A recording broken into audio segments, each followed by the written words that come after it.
끝까지 보면 도움이 되는 마줌마TV입니다. 살면서 가장 중요한 것 중에 하나가 건강입니다. 해야 하는 일과 하고 싶은 일을 하기 위해서 꼭 필요한 것이 건강인데요. 꾸준히 운동을 하거나 식사를 잘 챙겨 드시는 등 각자가 건강을 위해서 노력하고 계신 부분들이 있으실 거예요. 개인의 노력도 중요하지만 정기적인 검진을 통해서 건강을 잘 체크하는 것도 필요합니다. 오늘은 모든 분들이 꼭 알고 계셔야 하는 중요한 내용에 대해서 안내드리려 합니다. 이런 것까지 받을 수 있었어? 라고 생각하실 수 있을 것 같은데요. 의외로 잘 모르고 계신 분들이 많으신 것 같습니다. 오늘 영상 내용 잘 확인해 보시고 몰라서 못 받는 일 없으시면 좋겠습니다.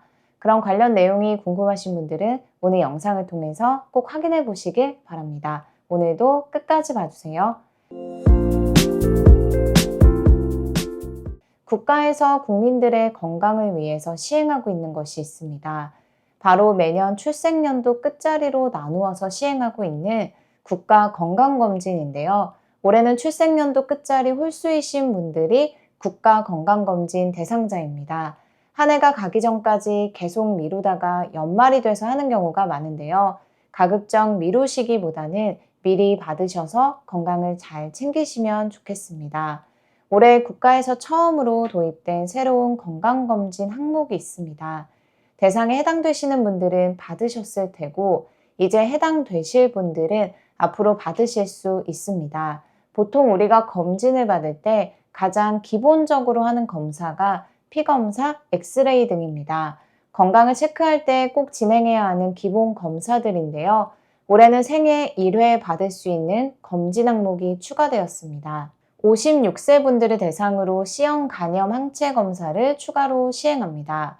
C형 간염은 간암 발생 원인 중 10에서 15%를 차지하기 때문에 미리 검사를 받는 것이 매우 중요한데요. 올해부터 생애 1회 검사를 받을 수 있고 C형 간염 항체 검사를 시행한 후 양성 판정이 나올 경우 추가 확진 검사를 시행합니다.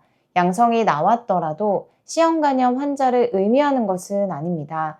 추가 확진 검사가 필요한데요. 이때 확진 검사 시 본인 부담금이 발생할 수 있습니다.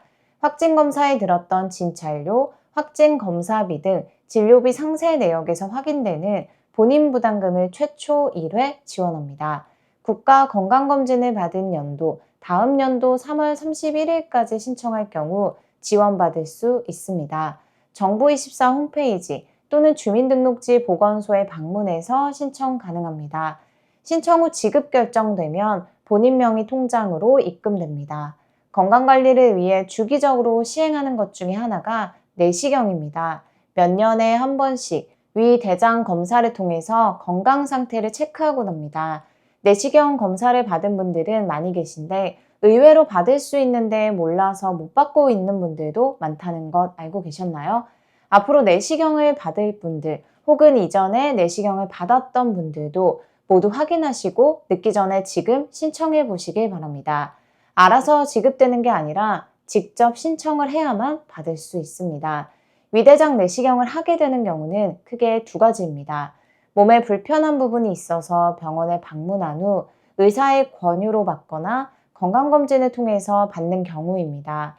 이때 건강검진을 통해서 시행한 내시경은 실비보험 청구가 불가하다는 것은 잘 알고 계실 거예요.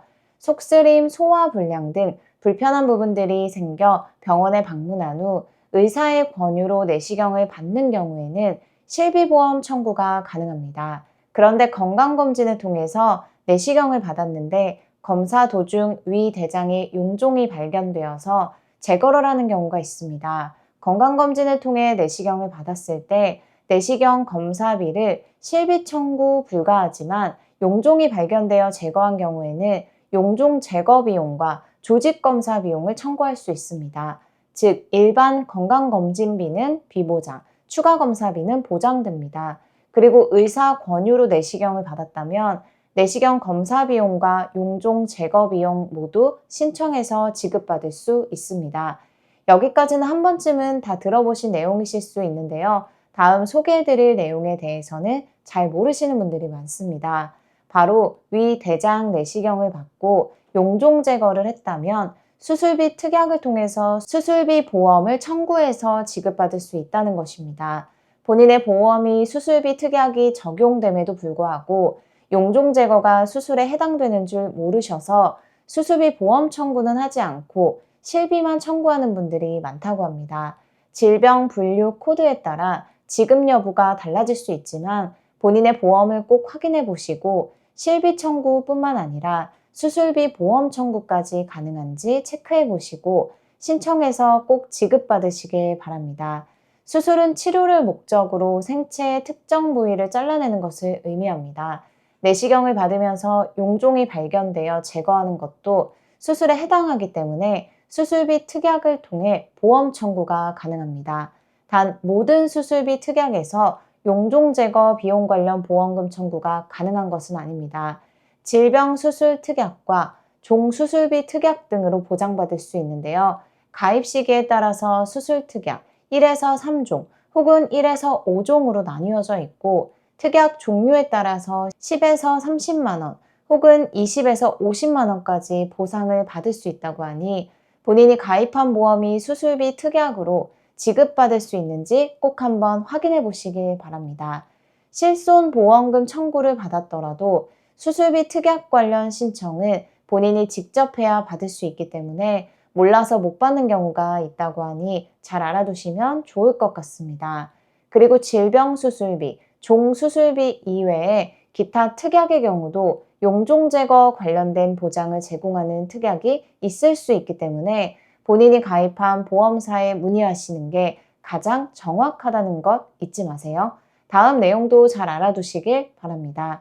용종 제거술을 통해서 실비보험, 수술비 지급 이외에 혹은 진단금 관련된 비용을 받을 수 없는지 궁금하셨던 분들도 계실 것 같습니다. 내시경에서 용종을 발견하고 제거하면 조직검사를 시행하는데요. 조직검사를 통해서 양성, 악성, 경계성인지 여부를 파악하게 됩니다. 조직검사 결과에 따라서 보험금 지급 여부가 달라지는데요. 병변은 크게 세 가지로 나뉠 수 있는데요. 용종, 선종, 암입니다. 암이 아닌 양성종양으로 나왔다 할지라도 조직검사 결과지를 꼭 확인하셔야 합니다. 예를 들어 선종의 경우는 저등급과 고등급으로 나눌 수 있는데요. 조직검사 결과상 이형성 정도가 높은지 낮은지에 따라서 일반 양성종양이 아닌 제자리암으로 구분할 수도 있습니다. 고등급 선종의 경우 암으로 발전할 수 있는 가능성이 높기 때문에 진단 코드에 따라서 진단금 청구가 가능하다고 합니다. 조직검사 결과지상 고등급 이형성증을 동반한 용종은 유사암의 종류인 제자리암과 같게 보기 때문에 유사암 진단이 가능해서 보험금을 청구할 수 있습니다. 앞으로는 조직검사 결과지를 잘 확인하셔서 진단금 청구가 가능하진 않는지 꼭 한 번씩 확인해 보시면 좋겠습니다. 그리고 최근이 아니더라도 몇 년 전에 내시경을 받았던 분들도 보험금 청구 기간이 지나지 않았다면 보험금 청구가 가능하니 지금이라도 꼭 신청해 보시길 바랍니다. 보험사마다 차이가 있을 수는 있지만 보통 3년 이내에 청구 가능합니다. 오늘은 의외로 많은 분들이 잘 모르실 수 있는 내용에 대해서 다뤄봤는데요. 올해 남은 시간 건강검진 꼭 잘 챙겨서 받으시고 지금보다 더 건강한 삶을 사셨으면 좋겠습니다. 오늘도 끝까지 봐주셔서 정말 감사합니다. 구독과 좋아요, 알림 설정 꼭 부탁드립니다. 감사합니다.